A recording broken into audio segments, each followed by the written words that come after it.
I would be put into a van and taken to Freemasons once a month. There would be other children. Satanic ritual abuse would take place. My grandmother, his mother, and one of his sisters were tasked with the responsibility of teaching me about how to be the best child worker I could be.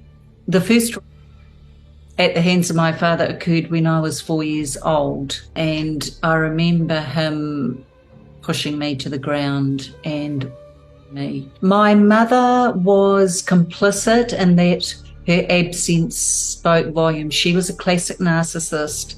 He was your classic psychopath. She was not present, even if she was present, if that makes sense. At the age of 5, my father drove me to my grandmother's house, and he said it was going to be a very special time for me and that she was going to teach me some things. When he then delivered me to her house, she took me into her bedroom and shut the door and locked it. And I turned around and faced her and said, "What are we doing?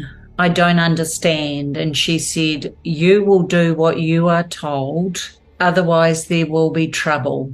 And then she told me how I was to try and perform in a manner so that Daddy's friends could have some fun with me and pay him more money.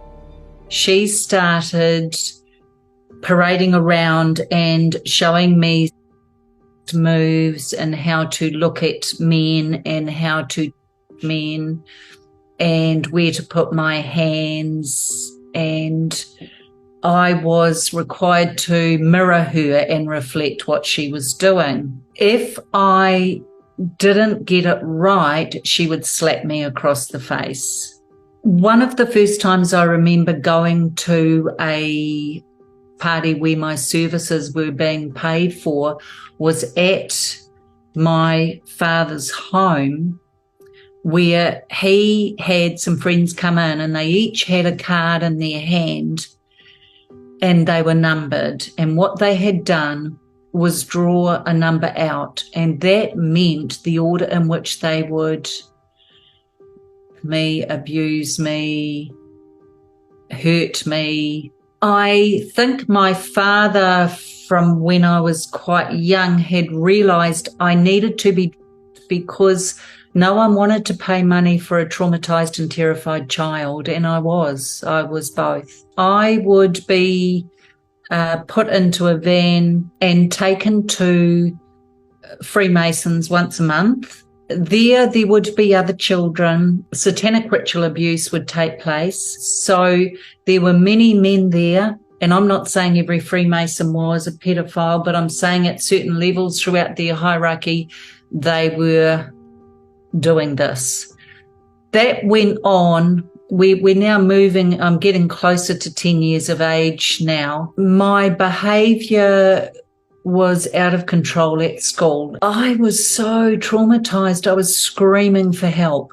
The teachers didn't know what to do with me. I was sent out of the class more than I was in it. I was strapped continuously. I was punished continuously, but it was the only place I could be me. No teacher ever asked, "What's going on?" And as I reached the age of 11, my parents lined us up in the living room and said, "We are ending our marriage. You need to choose who to live with." So anyway, he offered me a horse if I stayed with him, so I said I would. There was never going to be any horse. There was never going to be anything. So I stayed with him, and that's where my nightmare began, and that's what my first book is about. It's those 18 months I got left with my father and brother. I tried to take my own life 3 times during that 18 months living with my father and brother. Not only was I abused, I was physically abused, I was thrown against walls, I was stomped on, kicked, smacked around. I was psychologically tortured. My abusers were mainly men, but there were women involved, and I was leased out of an Auckland nightclub, which is in our K Road, our red light district in central Auckland. I was leased out of the top floor of that, and I remember it. I was chained to a bed. The beautiful women working there, and there were some transgender people there as well, would look out for me, and they were horrified. They didn't like my father. I was an 11-and-a-half-year-old girl, very thin, very underweight, and clearly didn't want to be there, but they would sneak me in food and something to drink, and they looked out for me. But it was at that nightclub that men and sometimes women would come in to abuse me. But I was novelty, you see. I was the only child being leased out of there at the same nightclub. During the day, some weekends, I would be on the stage with other children, or maybe another girl or another boy, and we would have to perform for and with adult men and sometimes adult women. And this was all being filmed. I would have been 12 and a half. I remember thinking, what is the point in calling out for help? There is none. The filming that took place would be during the day and would go on for most of the day. This was all filmed, and these were made into copies and then sold to other interested parties throughout my father's pedophile and underground rings.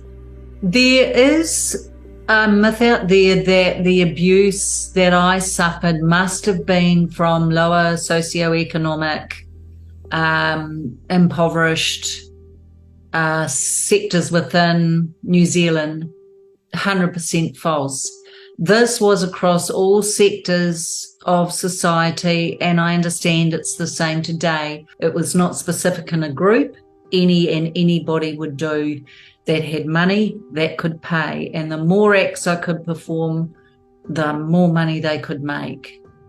My parents separated at 11. At the age of 12 and a half, I came home from school one day and I saw my father in bed with another woman. That spun me into such shock because I was his mistress. In my childlike mind, I had become that for him. So I turned and fled, and I ran up to my mother's house. And I think that's actually what saved my life, because she rang the priest, and the priest said, "He is committing adultery. You need to remove her from the home." So I went and lived with my mother, but she decided she didn't really enjoy having me there. So very quickly she decided that I would have to go back to him every second weekend. So from the ages of 12 and a half to 16, I had 12 days of relative safety, and then I would have 2 days at my father's. It was actually more traumatic for me. He made sure that when I was with him, I earned every cent I could for every minute I was with him. The worst experience is one that I still remember vividly to this day. He leased me out to one of the gangs, money exchanged hands, and I was to be there for a 12-hour period. By the time my father picked me up the next day, I was unrecognizable. I was so traumatized I should have been hospitalized. My father, on arriving and seeing this, said these words to the gang leader: "Mate, you need to be careful what you do to her, eh? She won't look as good for you otherwise." During that weekend, they had what gangs call put me on the block, and it was an initiation ceremony for a new blooded gang member, which meant their prize and their initiation was to